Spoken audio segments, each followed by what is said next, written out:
You've seen it, right? That iconic image of a tech genius in a black turtleneck, or a brilliant mind in the same simple suit day in and day out. It feels like a signature look. But have you ever stopped to wonder if there's more to it than just a personal quirk? Well, let's dive in, because the psychology behind this choice is actually pretty fascinating. So, that's really the big question we're tackling today. Is this just some kind of anti-fashion statement, or is there something way more strategic going on here? Turns out, the answer is a total masterclass in how to manage our single most valuable resource, our mental energy. And that brings us to the first big idea: decision fatigue. We're not talking about avoiding those huge, life-altering decisions. Nope. This is all about managing the thousands of tiny little choices that chip away at our focus every single day. Okay, so think about your brain's ability to make decisions like a bank account. Every morning, you wake up with a full account. But every single choice you make, no matter how big or small, is a little withdrawal. And when that cognitive load gets high, your brain naturally starts looking for shortcuts. It has to. Now, the scientific term for this whole juggling act is cognitive load. It's basically the total amount of mental effort your brain is using at any one time. The more stuff you're trying to juggle, the less bandwidth you have for the things that really, truly matter. So learning how to reduce that load, it's an absolute game changer. And just look at how fast that mental budget gets spent. What's for breakfast? Which way should I drive to work? How exactly should I phrase this email? And of course, what am I going to wear today?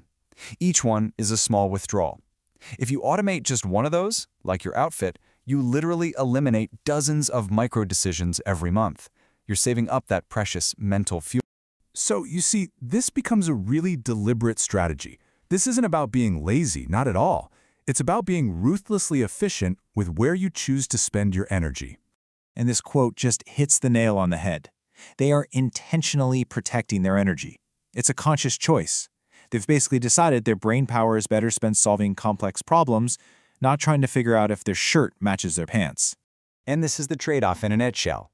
Any energy you spend over here on these low-impact decisions, like clothes or other minor logistics, is energy that you simply can't spend on the big stuff, the big ideas, the creative problem-solving.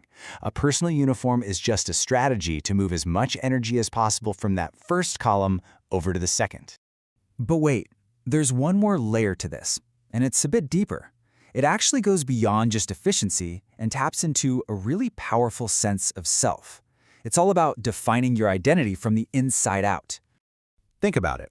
When you choose a consistent look, you're sending a message, mostly to yourself, that your value isn't based on what's trendy this week.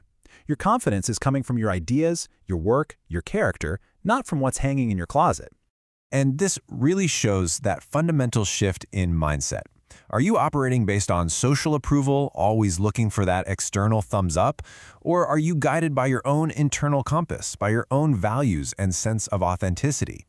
A minimalist wardrobe is a clear vote for that second column. So let's tie this all together. What have we really learned about the psychology of wearing a personal uniform? Well, it pretty much boils down to three powerful drivers. First, you reduce your cognitive load by just automating a decision you'd otherwise have to make every single day. Second, you conserve that precious mental energy for high-impact thinking and creativity. And third, you express an independent identity, one that's based on internal values, not external approval. And that kind of leaves us with one final thought to chew on. It doesn't have to be your wardrobe. It could be deciding what you eat for breakfast every day, or mapping out your commute, or how you start your workday. The principle is exactly the same. So, what's one recurring decision you could automate to free up your mind for what really matters to you?